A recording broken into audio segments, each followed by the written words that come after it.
Hi everyone, so I'm going to make a relatively shorter video today for tonight. So I just wanted to actually respond to something that was being said on my so-called video. Okay, it's not so funny because now that I come to think about it,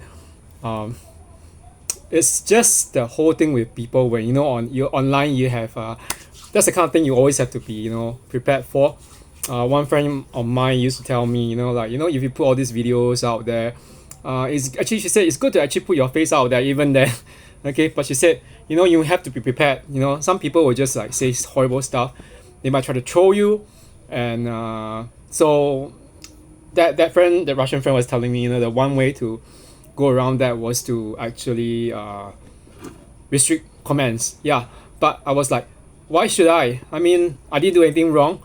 And one thing today, okay, I wanted to actually make a video about in response to something that was left by someone, okay, a really rude person, okay, who actually just I know one thing, it's like I want to actually just make that video in response to the idea of being an empath. Okay, that I have said many times, the word empath is not clinical, it's not scientific. It never came about. It wasn't accepted in the scientific community.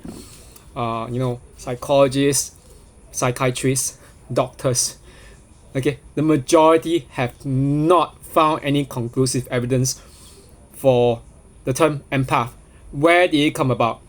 Came about from a science fiction novel. The series about this particular. If I remember correctly, it was actually about a woman who has the ability to feel everything. She's an empath. So it's something like she has some kind of powers like premonition. It's very akin to premonition where she can kind of like feel someone's emotions. And one thing is this, which is actually today's topic. You're not an empath. You're not a dark empath. You're just toxic. Okay. So why did I say that? That one person who left that comment on my section was such a. I don't even know who the person is. You know one thing about online world is that a lot of people choose not to put their pictures out there. For some reason, maybe because they're scared, or they are just trying to troll people. And guess what? The title of that person, is what, an awakened empath with some number behind it. I can't remember the number, 68 something, 60 something. Yeah, it's so annoying. But she said, he or she said, I wouldn't watch your video because it's a wobbly video about someone taking a stroll, thinking out loud in the park. What's your freaking problem? This is my video. This is my channel. I can do whatever I want. Okay, I'm just putting out that you don't like it, don't watch it. And if you want to go after me, you know what? Instead of just hiding behind your screen and saying all this stuff about the quality of my videos, at least go after the quality of my ideas. Okay, show your statistics, your research, or whatever. You can't show it. Don't even go after my personality as well, okay? Or don't go after the video, okay? You're just exposing yourself. And no, you're not an empath, okay? Why do I say that? Okay, let's go through the research. I'm going to actually show the research, why it doesn't exactly exist, okay? The origins of the term, as I said, was actually from science fiction. There are only about 2 or 3 people who actually came up with the term empath. And the funny thing is, it's not well accepted in the community because it was regarded as very, hodgepodge, very new agey, very, how should I say? In psychology, when we talk about especially clinical psychology is especially the DDSM, the Diagnostic and Statistical Manual. A lot of it is actually about diagnosing for psychological disorders. So it's not a pathology. If it's not a pathology, why would you want to give it a term? And it's like what I have against this term. This term implies that some people are superior to some other people. Okay, this is not the case at all. Okay, that according to what most counselors and this is actually from an article from Psych Central. The origin of the term itself. Okay, according to what when this actually began in to surface in the scientific or psychological community. Okay, this was actually first it has to be linked to this particular person, Dr. Judith Orloff, Aorloff. She had a book. It was best-selling book, but one thing with bestsellers, just because it's a bestseller doesn't necessarily mean that it's actually scientifically or accepted. Okay, it can be some alternative in knowledge or whatever, and or alternative therapy. So this psychiatrist, Dr. Judith Orloff, authored the book, The Empath Survival Guide: Life Strategies for Sensitive People Thriving as an Empath and Emotional Freedom. So this book actually claimed that the empath has the ability to absorb other people's emotions or stress. They get easily overwhelmed by stimuli and multitasking. They get anxious or physically ill when people yell. They prefer small groups or towns over cities. Or towns over cities, yeah, and they accurately pick up on subtle changes in tone, facial expression, or body language in other people, and require lots of alone time to replenish. You know what's the problem with this term? There were people saying, what's the difference between that and an introvert? Yeah, so the thing with this, there's this other practicing, I think, psychologist, licensed psychotherapist by the name of Talia Bombola, okay, in Newport Beach, California. Basically, she said that she linked this to the idea of mirror neurons. But again, mirror neurons exist in most people. What do we mean by that? Okay, mirror neurons, they are very much responsible for the whole idea that, like for example, when someone yawns, why is it that we actually start yawning as well when we are around that person who yawns? It's because the mirror neurons in our brain are actually firing. We observe it, we notice it, and then pick the mirror neurons prompt us to actually imitate someone who's near us doing that. So there's this idea that you are the sum total of the five people, the top five people you actually associate with. So that is linked to the whole mirror neuron thing. But there's this thing with the whole empath thing. It's just not it's very hodgepodge science, okay? And there's another doctor, psychologist by the name of Dr. Elaine Aron, Aron, okay? She estimates that roughly 20% of the population, okay, this is specifically with regards to the USA, it fits the bill for a highly sensitive person, HSP. This is a concept often linked to empaths, but it's not the same thing, okay? And highly sensitive people, this is not exclusive to humans, unfortunately, according to what research suggests. HSP people, they can feel emotions deeply again. They are strongly moved by art and music, triggered by loud noises, often called sensitive or shy, overwhelmed by larger crowds. They possess an inner rich world, a rich inner world, sorry. They are sensitive to light, sound, textures, caffeine, or medication. Again, that has nothing to do with, not necessarily just empathy, okay?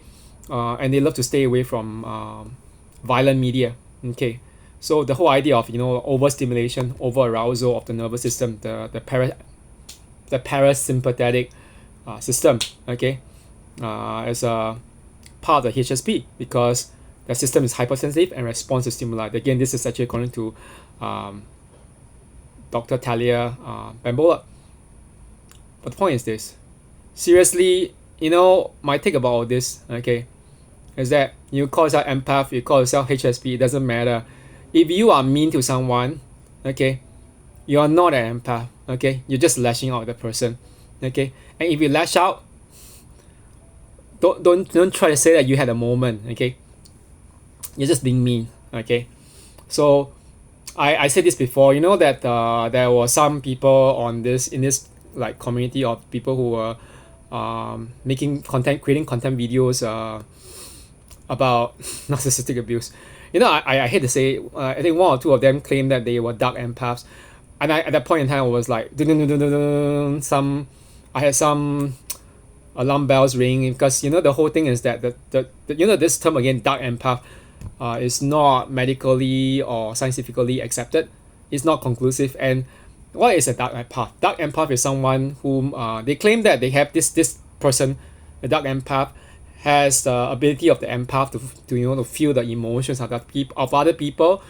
But what's the problem? The problem is that this dark empath, instead of just feeling the emotions of other people, they use this ability to feel other people's emotions to manipulate them. Okay, so the dark empath has these three different traits: narcissism, they demand some form of attention; psychopathy, they are a bit cruel. Yeah, they're cruel and they don't have regard for other people's emotions; Machiavellianism, they manipulate other people. Okay, so you know one thing, doesn't this apply? Isn't a in this case isn't I mean, since the dark empath has like, you know, his traits con- converge with the, you know, the so-called dark triad traits of a Macleaner narcissist. Aren't they covert narcissists? So you know, the one thing is this: when you have a particular person saying, I'm a dark empath, or I try to manipulate other people, I try to figure out their emotions and everything, you know what, believe them, they are telling you that they are not just a dark empath, they are a covert narcissist. Okay, they are not really empathetic or empathic, they are toxic. Okay, so yeah, so that's why I would say this. No, it's the same thing with the, you know, tarot, not tarot, the zodiac signs. People say, oh, you know what, this is my Mercury retrograde. You know, Mercury retrograde period is a time when, you know, communications are not supposed to be very good, because there's a core feeling that Mercury, the planet governing communication, is going backwards. So they say that, oh, you affect fire signs, blah blah blah, or fire signs will become more, you know, bitchy and whatever. No, it's not that you're bitchy. You're just toxic. Okay, so you know, I had to really just say this. You know, if someone is coming onto my channel putting on, like, you know, negative remarks, accusing me of stuff, I don't have to read your stuff. Okay, in fact, I will delete your remark faster than snow falls in Lapland. Okay, don't think that I take your words for any kind of like gospel read. If you're trying to take a cheap pot shot, I advise you not to, because you are just being toxic. Okay, anyway, I hope people just stop taking all this. You know, like, the thing is, when you are, you know, when you're sensitive, you're empathetic, there's always that core idea that you are probably having some wounds of your own. Why do you want to flash your wounds? Hey, I'm bleeding, I have my wounds, in front of sharks. I mean, the sharks are not real literal sharks, but predators, you know, emotional predators, sometimes sexual predators, like narcissists and all these people with some cluster B disorder. Why do you want to do that? Okay, I don't think really empathetic people will do that, because really empathetic people try to keep the low profile. They don't say, I'm a dark empath, I'm an empath. No, I think if you're putting that kind of thing on your back, their target, it's very likely you're not an empath. You're very likely just toxic. Okay, so anyway, that's just my 2 cents worth. Okay, so you know, you can buy it, or you can just, again, some people can just leave bad remarks. You know, I don't care. Okay, I'll delete it anyway. So but you know what, just don't buy in that BS. You know, some people, I now know. Okay, because there was a period of time when I was trying to give people the benefit of the doubt, but now I realize some people just never really learn. Okay, and they start blaming other people instead of, like, you know, taking responsibility. They blame everyone else. This is what dark empaths do. And you know, the thing is, you can feel people's emotions, but why aren't you using this ability to feel for other people for the good? You're trying to manipulate them. You're not a good person by doing that. Okay, so you know, I will distance myself from you. Okay, so anyway, that's it for now. Okay, have a good one, everyone. Bye bye.